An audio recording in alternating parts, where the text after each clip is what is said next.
Dolittle is a fantasy adventure film directed by Stephen Gaghan, yes, that one, and starring Robert Downey Jr. as the titular character.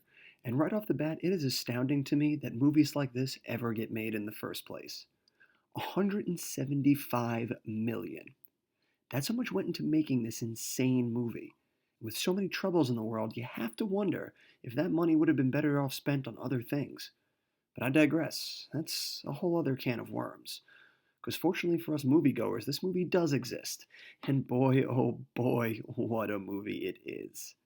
I can't decide if it truly is a travesty of cinema or a movie similar to Cats, which will one day be a cult classic, the likes of which our feeble minds can't comprehend yet. Who knows? But this movie shoots for the lowest of lowbrow humor, with toilet jokes, butt jokes, and all manner of innuendo in between. And that's not even touching on the plot, which is absolutely maddening. Dolittle has become a recluse after the loss of his wife and refuses to help humans anymore. That is until a young girl arrives at his doorstep with urgent news. The queen is sick, and he must come at once, for if she dies, the deed to his land and animal sanctuary will be null and void, and they will be out of a home forever. And upon reaching her, he finds that the queen has eaten a poisonous type of nightshade, and the only cure lies in a mythological fruit on an island his wife was in search of when she died. It is absolute lunacy. And there's also a young boy there that Dolittle takes under his wing, and by doing so, he reconnects with humans. It's trying so hard to be whimsical, but overreaches and doesn't come close to sticking the landing. And I know it's supposed to be a kid's movie, but it's so goddamn apparent that she's being poisoned by her second in command, but Dolittle just comes in and immediately agrees to embark on this journey, and he leaves his praying mantis behind to spy on the second in command. Seriously.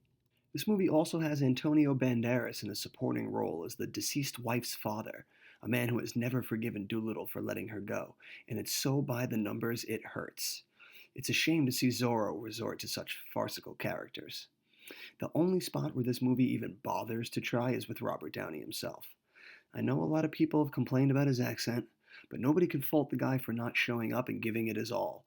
He swung for the fences and struck out, but at least he took the plate, which is more than you can say for dozens of actors working today that just play themselves in every role, not naming any names. And honestly, the weird accent is the least annoying thing about this movie. It's the jokes that beat you over the head and have you groaning until the credits roll.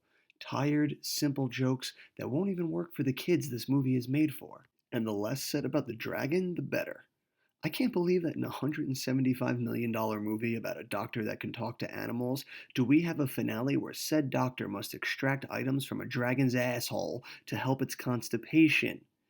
This is the big finale of a $175 million movie, pulling bagpipes out of a dragon's ass. That's the most insane shit I think I've ever seen. I'm giving Doolittle 1 star for the one joke in the movie I enjoyed.